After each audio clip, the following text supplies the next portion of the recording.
But I'll go ahead and get started. My name is Idahosa Ness. Yeah, don't look at that, it's only gonna confuse you. In fact, we're gonna talk about that today. Idahosa Ness, I'm from the United States, and I am the founder of a company called The Mimic Method. Just curious, show of hands, have anyone heard of me or my program? All right, so there's some familiarity. I apologize then if you've heard me say these things a million times. Today we're going to talk about, a little context, the mimic.com. We make language courses that focus on pronunciation and hearing, all right? And today what I want to talk to you guys about is the difference between what I see as two different paradigms or systems for approaching foreign language, and that's to either learn it by ear or to learn it by eye. And we're going to talk about which of these two approaches is better, all right? To start off, I want to talk about something called the streetlight effect. I'm sure many of you have heard this parable, this story before, of a policeman at night doing his rounds, and he sees a drunk man in the street under a streetlight, on his hands and knees, searching for something. So he comes and he says, "Hey, what are you looking for?" And the drunk man's like, "Oh, I lost my wallet." And he's like, "Okay, I'll help you find your wallet." So he gets down on the ground, they keep searching together, and after a couple of minutes, they don't find the wallet, and then the policeman asks, "Are you sure you lost your wallet here?" And then the drunk man says, "Oh, no, I lost it over there in the park." He said, "Okay, so why are we searching for it here?" And he says, "Well, this is where the light is." Right? And this is a common kind of effect we have in human psychology where when we want to solve a problem, we kind of stay in our comfort zone and we base our problem solving around what's easiest, what's most convenient for us, even if it's not exactly what we need. So what I want to try to convince you in this presentation is that the learn by eye approach, which is the most common approach, the way most adults learn foreign languages, is equivalent to the drunk man searching for his wallet under the street light. It's not necessarily the best way. It's the most comfortable way for us. However, what you're really looking for might actually be out there in the darkness. So what I hope to do is coax you into the darkness, perhaps join me in the dark side of learning a language by ear. And as I go through the points here, very often I face a lot of resistance to the things I say. We're very used to depending on our eyes, on visual stimuli to understand the world. So you might kind of resist me when I tell you to come join me in the dark side, but I just ask you that you try it out, consider it a bit, and I'll leave some time for Q&A at the end and you can challenge me, okay? So, first to clarify, what do I mean when I say learn by eye versus learn by ear? So, when you learn languages by eye, what I'm talking about is your primary means of getting new words or new phrases comes through the visual medium. So you learn new words through reading them on paper or on a screen, and then you reinforce your memory of those words through writing or typing with your hands, all right? In contrast, we have the learn by ear approach, where words come first and foremost auditorily through your ear. And then you reinforce it by mimicking with your mouth, okay? So learn by eye, visual, learn by ear, auditory. Now, the traditional approach that we've all gone through at some point in school or whatever is primarily a learn by eye approach. There are very few programs out there that are really purist in learning a foreign language by ear only, okay? Now, to prove this, I'm from the US. The most common foreign language studied in the US is Spanish. So what do you do on your first day of Spanish? Or for you, maybe it was French or maybe English, whatever. You know, your teacher goes up on the whiteboard and they draw the first word. It's usually the word for hi. And they're like, hola. Except in my case, my teacher was from Minnesota. So she was like, hola. All right? And then they're asking you to learn quite a few things here. It seems quite simple. But you're actually learning a lot of things in this first lesson. First, obviously, you're learning what does it mean? How do I use this? Okay, what's the context? I meet somebody in Spain or Mexico, I have to say hola. That's a semantic question. But beyond that, I also have to learn how do you write it. So if you were a smart ass like me in school, then the teacher says, okay, what is this word? And then I'm like, holla. I'm like, no, that's not what it is. The H is silent in Spanish. I'm like, okay, so why write it in the first place? Like, I don't know, it's just how it is. Just remember that or you're gonna fail the test. I'm like, oh, okay, fine. So now I have to learn how do you write it. That's an orthographical question, all right? But I also have to make the connection between those two things. What does it mean, and then how's it written? So that next time I see that word written down on a whiteboard or on a computer screen or on the paper, I can make the connection, make the association. And then finally, beyond that, I have to learn how does it sound? How do I make those sounds? How do I pronounce it? That's a phonetic question. And then, of course, like we said before, I have to make a connection between how you write it and how you pronounce it. In English, whenever I see that H symbol, I like to go, but apparently they don't like doing that in Spain, so I have to remember that connection. When I see an H, don't do anything, all right? And then, of course, most importantly, I need to make a connection between what it means, the semantic, and what it sounds like, so I can recognize this word in conversation, all right? Now, a question for you guys. In the traditional thing, so when you were growing up learning language in school, what did your teachers, what did your educators focus on most of these three concerns? Semantics, orthography, and phonetics. Somebody call it out. Orthography? Anyone else? Semantics?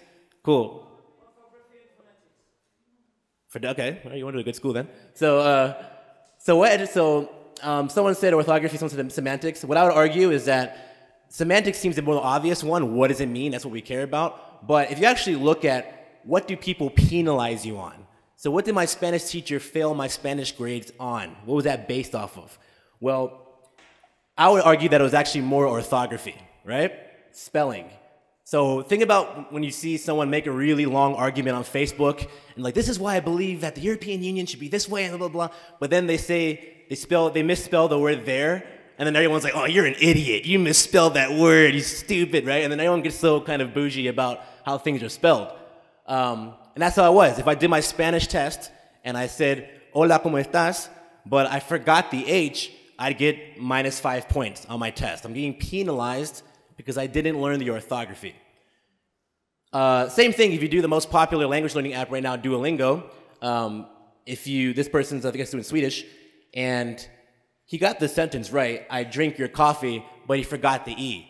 So you don't get your points. You don't get your lingots, your coins. And like, ah. So once again, we're putting the emphasis on spelling, on orthography. Now, what do you think educators focus on the least in the traditional model? Call it out, somebody. Phonetics, all right, pretty obvious, right? Phonetics, no one really cares about that. So once again, go back to your Spanish teacher or your English teacher, French teacher, and you try to say, and you're like, hola. She's like, oh yeah, good job, good enough, next lesson, right? Or you can do a lot of these pronunciation apps or whatever, and they say, repeat after you. And if you try this, I've done this before, try your worst pronunciation, but kind of close enough. It will give you lingots, it will give you coins, and pat you on the butt, and then send you on your way. You will not get penalized for saying hola. But then you go to Mexico, you go to Spain, and you're like, hola, and then it doesn't quite work. Maybe they understand you, but depending on the language and depending on how badly you pronounce that word, they might not actually understand you. When I was learning Chinese in China, there was not enough emphasis placed on people learning the phonetics, learning the tones. So you'd see people who live in China for years, and they know all these words, they can write beautiful Chinese calligraphy, but then they go into a taxi, and they try to order it and tell the guy, like, okay, I want to turn right and turn left to here, and the guy's just like, I have no idea what you're saying right now, you know?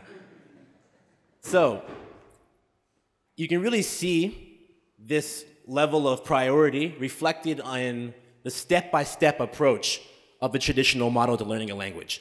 The very first thing you do when you learn a language in the traditional model is you learn reading and writing, right? You learn how to spell. If it's Chinese or another kind of character system, how do you make these characters? And a lot of time is spent on this. And the idea is once you know how to read and write, you can then learn new vocabulary through the visual medium. And then you can study grammar, grammar theory, and then like a computer, you can plug these vocabulary words into your grammar algorithms and then translate things back and forth.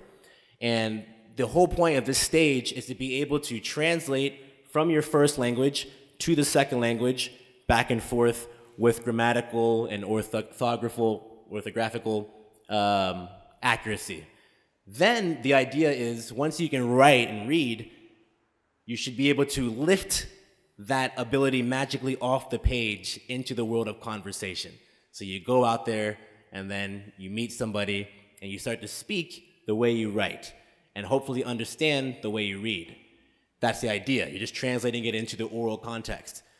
Then, once you're already fluent in the language and you can have a conversation, if you come and say, you know what, I have a really thick accent, I want to sound more like a native speaker, maybe just for fun, I'll learn hearing and pronunciation. I'll perfect my accent a bit, and then, that'd be kind of cool. But really, don't really put emphasis on this in the traditional model. It's more like a nice cherry on top, sprinkles on your ice cream sundae. Like, it's a cool thing to have. You can impress people at a party with your accent, but it's not necessary, right? This is what is kind of communicated to us. Now, my question to you guys is, of these three abilities, if you had to choose one to have perfect and just leave the others, which ability matters most to you? Understanding and speaking, right? Understanding and speaking. That's why we're coming to this conference. We want to understand and speak with other people from other cultures. Because language is just a tool. It's a technology. It's our first technology for connecting with other human beings. And the primary way that we human beings connect with each other, even with the internet and all that, is through conversation.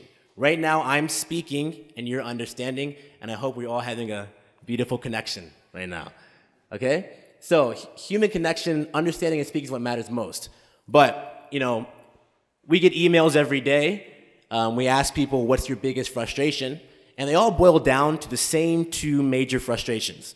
Either I can read, but I can't understand native speakers when they talk to me fast. They blend the words together. I know the words on paper. I just can't recognize them in a conversation. Or I can write, and my grammar's good. I can do a good email and text message. But when I speak, I don't have the confidence, or I don't have the clarity, the speed that I want. People ask me to repeat myself because they can't understand my accent. These are the most common frustrations you get from people who've been learning languages in the traditional approach. So what's going on here is people are having trouble understanding and speaking. You all raised your hand. That's the most important thing for you. That's why you signed up for that language learning program. So what I would argue is that traditional learn by eye approach is failing us. It's failing us as a society. Most people do not actually become conversationally fluent in a language despite years and sometimes thousands of dollars of investment. They can read and write. I get emails from Chinese people all the time, and it's perfect, flawless Shakespeare English. I'm like, oh, wow, this guy's really good. And then I get in a call, and they can't speak. They have no idea how to say these things, right? So I'd say that's failing because you can't connect with me on a conversational level. The question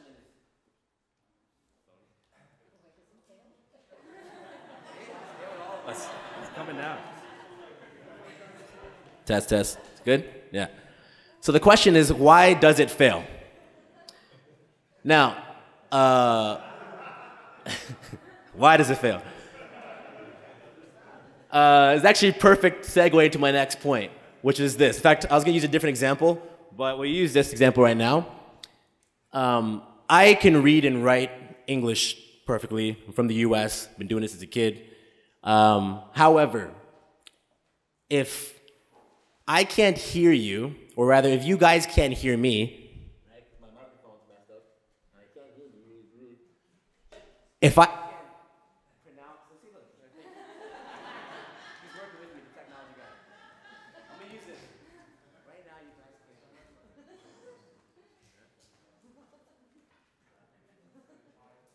All right, so right now, you guys can't hear me from yelling. But imagine if I was walking around and you guys had the Q&A session, you would ask me questions. I'm like, sir, what is your question?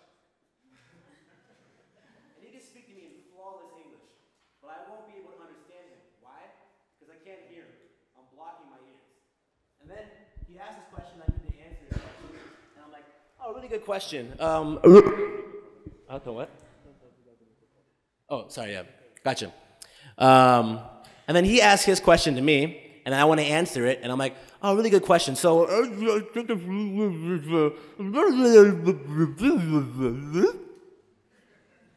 what's going on? Once again, I can write what I just said to you in flawless English, perfect spelling. I was spelling bee champion in my school in 5th grade, I promise.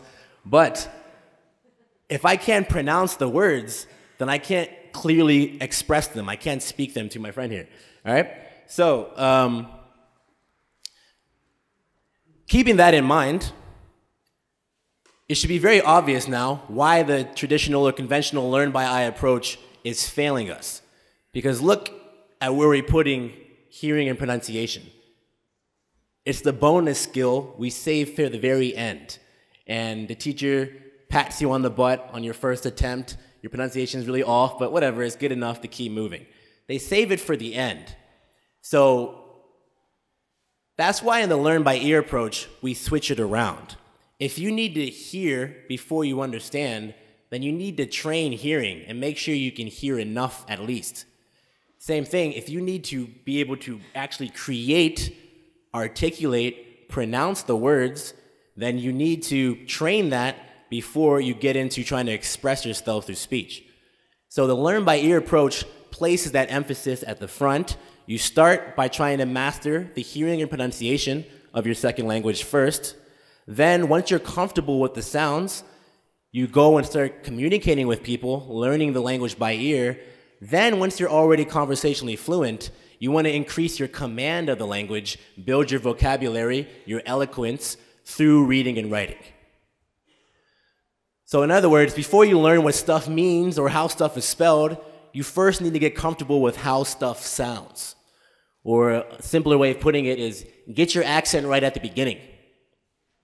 That should be your first plan of attack when you're learning your next foreign language.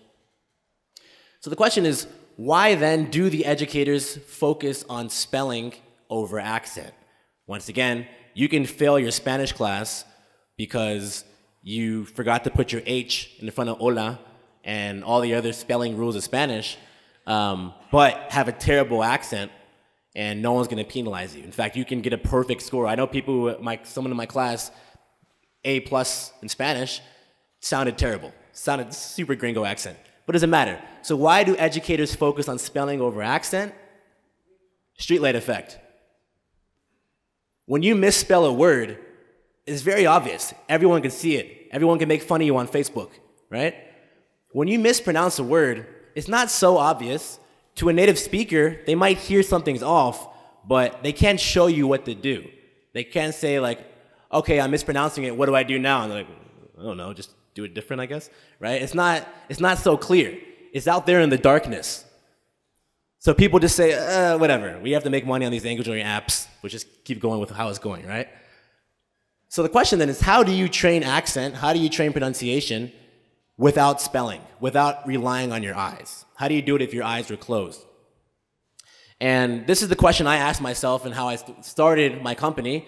And the answer came to me based on my experience playing music my whole life. I'm just curious, how many people here, I see people like shaking their head, yeah. These guys like, oh yeah, Suzuki. All right, so Suzuki is this Japanese guy who brought this classical music training program to the US. And so when I was a kid, my mom put a violin in my hand and took my Xbox controller or whatever out. And so I played violin since I was 5. And the controversy of the Suzuki school was that you learn by ear. They say that if you're a kid learning a language or learning a new musical instrument, it's not so important that they're able to read sheet music. They need to have a feeling for the sounds, have a feeling for the music, how the classical music goes. So what we do in these classes, or my teacher, is they give me a song like Twinkle, Twinkle, Little Star, and then they like, and I'm like, no. Right? And over time, I start to make these connections. And what's going on is, all I'm doing in my brain really is I'm coordinating my ear with my hands. So I have the, and that's a sound that I have in my head, and then I'm making connection between those sounds and my fingers. So, right? So it's a connection between sound and a physical movement, which is exactly what speech is. That's all I'm doing with you right now. There's the sounds that are coming out of my mouth, which I am producing and creating for you by coordinating with physical movements. If I were an alien species coming down here and we didn't have any context for language, to them, all I'm doing right now is just smacking my tongue around, and you guys are just like, yeah, you're really good at that. And like, well, these guys are weird. The other day I was in a park and I saw a bunch of ducks, and they're just like, and I'm like, man, like, what are you doing? You're just making noise. And I'm pretty sure they weren't having a conversation because they're talking over each other, but then again, we do the same thing, so who knows? So, for violin, I was learning the sounds of music. I was coordinating my ears and my hands to be fluent in the sounds of music. And then in English or Spanish or any of the other languages that I speak, I'm just coordinating my ears and my movements with the sounds of speech. So the real question is, how do you learn and train the sounds of speech? Well, in our program, there's basically 3 steps to it. The first step is to learn the elemental sounds. What's the most basic units of speech? Learn those in isolation. These are your building blocks. Then these elemental sounds combine into what you call syllables. And then these syllables have their own kind of logic to them, so you need to be able to learn that. And then finally, these syllables combine into a rhythm, into an up and down movement of intonation, or its own melody, speech melody in this case. These are the 3 steps: sounds, syllables, and then sentences. So to give you an example, if I said to you in very cheesy American English, "Have a wonderful conference," and then it was your task to mimic me and say exactly what I said, exactly how I said it, you'd have to break that down into 3 basic pieces. First, you have the elemental sounds. All right, and what I'm using here is the International Phonetic Alphabet. If you break down exactly what I said as I said it, with my pronunciation, my accent, you'd have 15 different elemental sounds. I'll go through them starting from the top left. I have a w, a, n, r, f, o, k, a, v, d, r, I, ts. All right, that's all I did. That's all I did. I just made those weird sounds, but in a special order. And first, I combined them in 8 syllables in this order. I said ha, va, one, der, full, con, frin, ts. But then, because I'm not a robot, or so you think, I put those into a melodic flow. I stressed certain syllables more than others, so the big orange ones are the stressed ones. And I said, have a wonderful conference.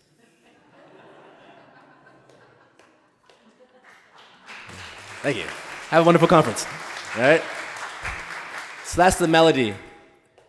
So we actually just launched a new program called the Elemental Sounds Masterclasses. And you might be surprised to hear that even though we say there's like 25 letters or 26 letters in a given language, there's always way more sounds in a language than people think. Why? Because we focus on orthography. For example, how many vowels are there in English? A lot, right? So you guys are polyglots, so you know that. But you go to most audiences, like 5. A, E, I, O, U, and sometimes Y, right? But actually, there's many, depending on whatever accent you speak, there's as many as 16 vowels you can have in English, right? So it's 39 elemental sounds in Spanish, 38 in French, 55 in Portuguese, 56 in German. And just to be clear, too, on terminology, to make phonetics less scary to people, I change a lot of the terminology to make it more, clear what it is. Elemental sound is sort of like a phoneme, except not, because diphthongs, which are the combination of 2 vowel sounds, I consider its own elemental sound because it requires its own kind of brain structure to understand it. So for example, if I said to you, hi, that I sound is a diphthong, and you understand it differently than the component phonemes of and E, all right? So just a little technical thing there. So the question always people ask is, oh, great, you can learn pronunciation, accent. How do you actually learn the language once you've learned the accent and the pronunciation and the hearing? So, you guys ever seen the movie Terminator 2? Or Terminator 1, you seen it? Yeah? And one scene I remember that stuck with me as a kid was the kid, John Connor, was calling his foster parents, and the foster parents, it's like, Gene, what's going on? And it turned out like the crazy melty Terminator robot had actually killed his foster parents and was pretending to be them on the phone. So then the Terminator takes the phone and starts to do the voice of the kid. He's like, hey, Mom, is Wolfie barking still? He's like, what's the dog's name? It's Jack. Hey, Mom, is Wolfie? And he does this little thing, and he does a perfect mimicry of the little kid's voice, right? And I'm like, oh, cool. How cool would that be if I can take a random Slovakian person in the street and they say something to me, and I can just do their voice perfectly? Like some Slovakian girl comes, and I do exact imitation. She'd probably freak out and run away because I sound exactly like her. But it would still be a cool skill to have, along with taking like a million bullets and not dying. But so what if you could perfectly mimic the native speakers of your target language, the perfect accent? What would that look like? Well, I want to talk, to finish this off, the path to knowing something. So the problem is people say, oh, I know that word. I just can't hear it, and I can't recognize it in conversation. Well, if you can't recognize it in conversation, you don't really know that word in conversation. You only know it in the visual medium of reading and writing. So the path to knowing in any medium is first you make an association, you make a connection between two things, then you have to remember it, you have to retain it for the next time, then you have to recall it when that association comes up at a relevant time. So to give an example, is there any people from Slovakia here? Oh, you're closest. Can you tell me what the word for apple is? Oh, let's say just faster than that. Just what is the word, bro? Jablko. All right, I'm gonna try it. Jablko. Yeah. All right. I don't speak any Slovakian, but jablko. All right. So there's an apple out there on the thingy on the table that I want to eat, right? So I'm like, oh, what's that called? And if I trained Slovakian pronunciation, I should be able to hear exactly what he said perfectly and then mimic it perfectly. I'm like, jablko. And then, so once again, he says it, jablko. I mimic it, jablko. Boom. I've now made a connection, an association between the concept of an apple, the object of an apple, the sound, jablko, and the actual feeling in my mouth and the movement of my tongue and lips, jablko. So there's a three-way connection going on here. Apple, sound, movement. Now I have to retain it. So I come in here the next day, I find my friend here, and then he's like, huh? And then I'm like, I don't remember. You never remember the first time, right? You always forget. But next time, he reminds me, I'm okay, jablko, cool. Next time he comes and he's like, all right, get it right this time. And I'm like, jablko. He's like, yeah, we got it, all right? So now what I've done is I've retained it. Now what happens next time is, and I forgot to change the thing at the top, is the recall thing. So next time I come in and I see the apple, I'm like, ha, jablko, and I already got it. I recalled it. My recall speed is down to 0, so I can say that I actually know the word, all right? And we're best buddies now. So that's all it is. And you just have to do that for every word, every sentence, everything. Notice in this whole interaction that we had, our eyes were not involved at all, okay? I could have had my eyes closed the whole time, yet I'm still learning it. I'm still coming to know Slovakian language or whatever language it may be. But this only works if you're the Terminator. No, if you can mimic, all right? So you need to train that skill first. it's not easy. Each language is different. Some languages are much more difficult depending on where you're starting from. But it's just a question of going through what are the elemental sounds, which ones do you struggle with, what do you have to do with your mouth. Same way with the violin. It won't be easy the first time. My fingers will be really awkward. But when your mom is yelling at you every day when you're a kid to practice for an hour, eventually you get really good at it, okay? And it's just how your brain works. It makes these connections very quickly and you learn fast. So that's it for my presentation. I want to take the rest of the time to answer questions. But if you want to find out more, my website is mimicmethod.com. We have a bunch of free programs, new free stuff coming out. For example, for those languages I mentioned, we have these checklists kind of walking you through each of the elemental sounds, what their international phonetic alphabet symbol is, how to hear it, how to distinguish it from similar sounds that people confuse. And yeah, our mission as a company is to shine the street light out into the darkness a bit more so you can learn by ear without all the difficulties that usually come with learning by ear due to a lack of resources. All right? So that's all I got for you guys. I'll leave it to Q&A now. Yes.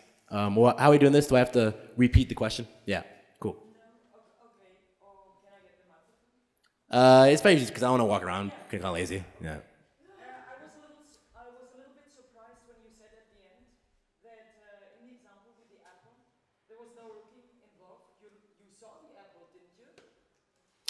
Sure. So there's no looking involved for me to make the association. So, for example, I want to read the biography of Helen Keller, right? And she couldn't hear, she couldn't speak, but she knew what an apple was. So I can look at an apple, but if I were blind, I'd feel the apple, right? So when I say there's no eyes involved, what I mean is what's the usual way? So someone asked me, how do you say my name? My name is Idahosa. However, it's spelled Idahosa. And I've learned, don't ever tell people how my name is spelled until they've already learned it. Because inevitably, especially if you're from the United States, you will call me Idahosa. Every time. Because you make a strong association between Idaho and Idaho if you're from the US. And I can tell you right now, I've never set foot in Idaho, and I probably never will, okay? No relation. Yeah, I have a follow-on question. Sure. A follow-on remark, really. I find that when I run out of language learning time, in my free time, I will then resort to YouTube or to program archives or something like that. Yeah. Where I combine the visual, I combine what I hear, which is to improve my oral skills, both oral and listening skills and comprehension skills, first and foremost. And then on one half of my screen, I just open up a dictionary and I look up things. That's what I can do when I have no time left. Yeah. So I feel you always have to, I personally always have to, almost always have to combine the auditive with the visual. That's the most effective for me. Okay, I can also download a podcast and listen to something on the radio while cycling. Yeah. That's another possibility. But I love to have the picture equally when I'm working, when I'm interpreting. Mm-hmm. It's so very important not only to see my speaker, the speaker I'm interpreting, to listen to the speaker. I want to see him or her, to see the gestures, to see the body language. Yes, exactly. So the question was, she was speaking about when she's learning language or doing interpretation, the more inputs you have, whether it's visual, body gestures, then the faster you can learn. In the case of learning, or in the case of communication, the more you can understand. So right now, for example, I'm doing this weird thing with my hand, which is body language, which you can only really see through a visual medium. I'm gonna keep doing it for the rest of the presentation just to freak you guys out. No, but so good point. So the idea here is just a general concept of learning. The more associations you can build in, then the faster you can get. Is a tighter association network. So if I had this guy's thought bubble, and aside from the visual of the apple, I had the smell of an apple, for example, the touch of it, the taste of it. All of these things work into one big association link. And so, for example, in our programs, we do use visual aid because the first thing you need to learn is have an awareness of your mouth. For example, the difference between the vowel sound E and the vowel sound I from seat and sit is a difference in tongue position. However, unless you've trained phonetics, you probably don't have awareness of where your tongue is in the mouth, and it's kind of tricky to learn that at first. So we bring in the visual medium of having a vowel chart so you can see that, like, you know, we show you how the thing moves up and down. And then after a couple of minutes, you're like, oh, okay, now I can feel it. So the visual medium helps. What I'm saying, however, is that the visual medium of orthography in the other person's language is actually more of an interference. Because here's why. If I, for example, once again, grew up first 18 years of my life in the United States, so when I see a vertical line and a horizontal line slightly above the median, then I think, I have a strong association between that sound, that feeling in my mouth, and that visual symbol, right? And I've reinforced that association billions of times. Every single time I see a T, I'm like, t, t, and my brain's just like, yes, that's it. Then you go to Brazil, and you learn Portuguese, and it's T-I-O, and you want to say tio, but in Brazil they say tio. And now it's a different sound, different physical movement. But now I have to change. I have to undo that trillion times enhanced association. And it can be really confusing. I've listened to thousands of recordings, tens of thousands of recordings of people trying to pronounce things in foreign languages, and I can tell you from experience that the majority of pronunciation errors don't come from someone not knowing the sound. It comes from them pronouncing it as it would be pronounced in their first language. Yeah? And this is especially the case for anyone who knows English as a second language, because our whole writing system and spelling is completely messed up, right? So, so the idea here is that bringing in that visual medium is going to interfere with you. There's nothing wrong with visuals if if you have sight. However, you want to use something that's actually true and consistent.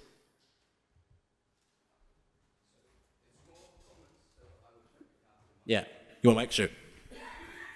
So first of all, thank you for the interesting talk and very important work. I do think that hearing is not emphasized enough in the community, and I do want to point out that, especially when a lot of people ask me, so what's the secret of learning Chinese, of learning Cantonese? Those tones, I cannot pronounce them, I cannot produce them. That's totally not true. Everyone can pronounce that. And in all the foreign languages, when you find a group of human beings that can produce the sounds, it means that we have the muscle capacity to produce the sounds. What's really bothering us is, like, we can't hear the difference. So like, by hearing the difference, really, like, concentrating on hearing, I do think that people improve their pronunciations tremendously. And the second thing is to answer your question in terms of using, visual cues, looking at an apple instead of looking at the word apple. I think what we are, like, confusing here is that first representation and primary representation and secondary representation. So primary representation in your brain is actually the concept of an apple. And the secondary representation in your brain is like the actual word apple or Apfel in German or whatever it is. So the idea here, I guess, is to skip the secondary representation, jump from the primary representation to the primary representation. So that's how I understand it. And I do think that visual cues always help and they should be welcomed. And the other thing that I want to point out is that I think people would generally agree that speaking and listening versus reading and writing are two different systems. If you take a look at the world's illiterate populations, they more or less all can speak their mother tongues fluently. So they don't need to read and write in order to speak a language fluently. So I guess here it really comes down to the goal of learning a language. If you feel like you want to do research, read or write a lot, then you ultimately would need that. But I think for all of us here who want to learn, like, I don't know, 5, 6, 10 languages, you're not going to be writing a research paper on Shakespeare in all 10 of the languages, are you? So ultimately, if the goal is to communicate, then I do think that this hearing and speaking focused method would really work. And on top of that, I think it's not just about being, correct, but when you have a great pronunciation or intonation or accent in a new language, you connect better with the people. That immediately, like, how do you end up speaking the language so well? And then you immediately become friends. So I do think there's a big bonus with that. So, thank you. Thank you. I'm have to hire you later to do my next sales video. I touched a couple of points there because you said everything that we really communicate in our stuff. The point on Chinese, for example, when I took Chinese, my brother already spoke Chinese, and he told me, I did it in university, he's like, before you move on, make sure you get the tones right. And I literally spent 2 weeks just sitting there with my headphones, like, ma, ma, ma, and like just getting it perfect. And then once you have it, and at first you don't get it, and then once you have it, you have it, and you have it forever. It's just there. It's just part of your life from that point forward. And I went to a conference once when I first had these ideas. A lot of connections were being made in my head between my experience learning music and my experience learning language. And I went to a conference called the Society for Musical Perception and Cognition. And they had a study that showed people who, you can actually look at the auditory cortex and kind of measure the feedback from it and hear how somebody hears. So what they did was they'd take Chinese tones and then they'd play it to a Chinese person who obviously speaks the language, an American person who doesn't speak the language, and then an American person who doesn't speak Chinese but has trained music for several years. And then they mapped out the tones. So you took like the third tone, like the ma, that one, and a Chinese person's ear with their auditory cortex basically mapped it perfectly. They just traced it perfectly. And then like the non-musically trained American who just like just this crazy noise scatter plot. So he actually did not hear the tones. There's nothing wrong with him, he just could not hear it. Then he talked to the musical person, and it wasn't as good as the Chinese, but you can see there was some mapping. And that makes perfect sense to me, because once again, for a very long, dark period of my life, my mom would make me wake up every morning and practice my violin. And the very first, so what you do, the very first thing you do in violin is you sit there and you tune it. And you sit there with your 440 megahertz A, you're like, and you're just tuning this thing. And I once again, I have thousands of hours in my life just trying to get a perfect A. So my brain has made this association and very strong, high-resolution perception of tone. So it's no coincidence then that when I come into a more tonal language than English, like Chinese, I still have work to do because it's a different context, but I have less work to do. Now, does this mean that the only way you can learn Chinese is if your mother tortured you for 20 years to learn violin? No. There's lots of ways you can do it. It's just focus and training. And what I find for pronunciation is that people try it once and then they give up. It's like, ma, and like, ma? No, ma. I just don't have an ear. I'm tone deaf. I'll never learn, whatever, you know? And I'm like, anything else in life, you wouldn't do that. If you went to like a gymnastics class and the guy was like, okay, this is how you do a backflip. You try it. And then you tried it and fell on your face. You wouldn't be like, oh, I just don't have the backflip gene. I wasn't born in backflip land and I'll never learn backflipping. And my friend made a really good point. I always tell people, you know, if Chinese people can do it, so can everyone else. Because no matter how different we look in skin color, eyes, hair, we all have the same mouth. It's the exact same. You're not gonna go to Korea and find that their mouths are like different and their tongues are like, no, it's the same thing. It's the same thing. So whatever they can do, we can do. Whatever he can do, I can do. And I can do better, so no. All right? Yes, sir. Thanks for the interesting talk. I'm an extremely visual person. So, like, for example, when I was learning Romanian, somebody was trying to teach me how to say thank you. And they told me, like, I'll try to be very quick. 20 times I couldn't remember it when I heard it. Once they wrote it, even though I didn't know the orthography, I immediately remember it. And also in the early stages, when I'm listening to something, when I'm listening to podcasts, I see letters running through my in my brain. So on the other hand, I have many friends who are just extremely good at learning by ear. So they just listen to podcasts and they can speak really fast, and they take up the writing really like later. So my question to you is, do you think like there are different personalities in this, or are we the same? We just use different techniques? And I have a follow-up question to that.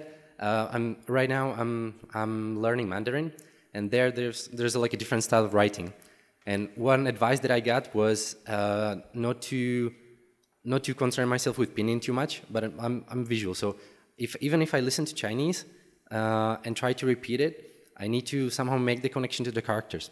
So which kind of order of learning in Chinese would you suggest? Like, do we first like should we learn and then concern ourselves with the characters, or like interleave it somehow? Thank you.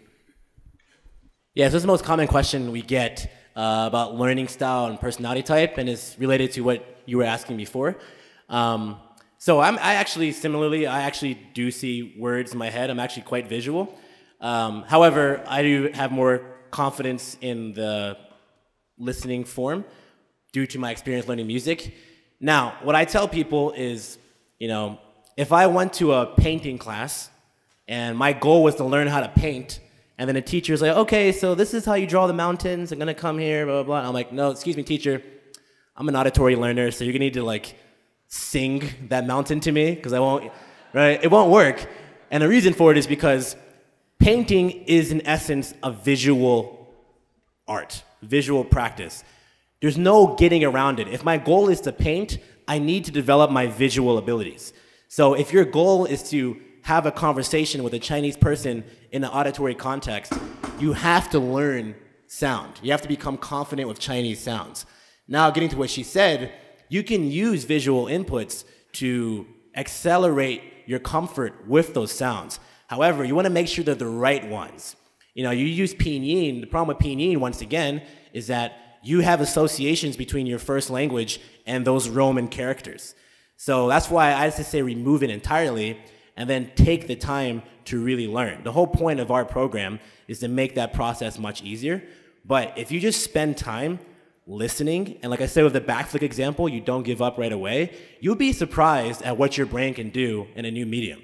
I never drew anything really before, but when I was in middle school, it was like the cool thing to do to draw Dragon Ball Z cartoons. And everyone was like, yo, check out my Goku. Oh, the one guy was like the coolest kid because he had like perfect Gokus. And I couldn't draw, you know, I just couldn't do it. And then one day I was like, screw it. And I sat down with a picture of Piccolo, and I spent like 6 hours just sitting there. And I'm like, I'm gonna get this right. I never drew anything besides a smiley face before. And I sat there for 6 hours really paying attention. I'm like, oh, that shape is different from this shape. That's different from this. And I came back like a week later with like a perfect rendition of Piccolo. It should be up in like the Louvre. It was so good. And it was the first thing I ever drew in my life. But the secret was that I took the time, and in the process, I learned a bunch of things. And the problem is, if you use the visual as a crutch, and because you're used to it, that's what I meant, it's under the street light, it's comfortable, then you'll never learn that capacity. And so that's what I recommend to you. People are very resistant to that idea. There's a lot of identity that goes into like, oh, I'm a visual type. We're all visual people if we have eyes. We're all spatial people. You can use these spatial visual media to help you, but I promise you, if you really take time to perfect your hearing and pronunciation, it'll make everything way easier in a conversation. All right, guys, thanks for going over. Hope you enjoyed. Thank you.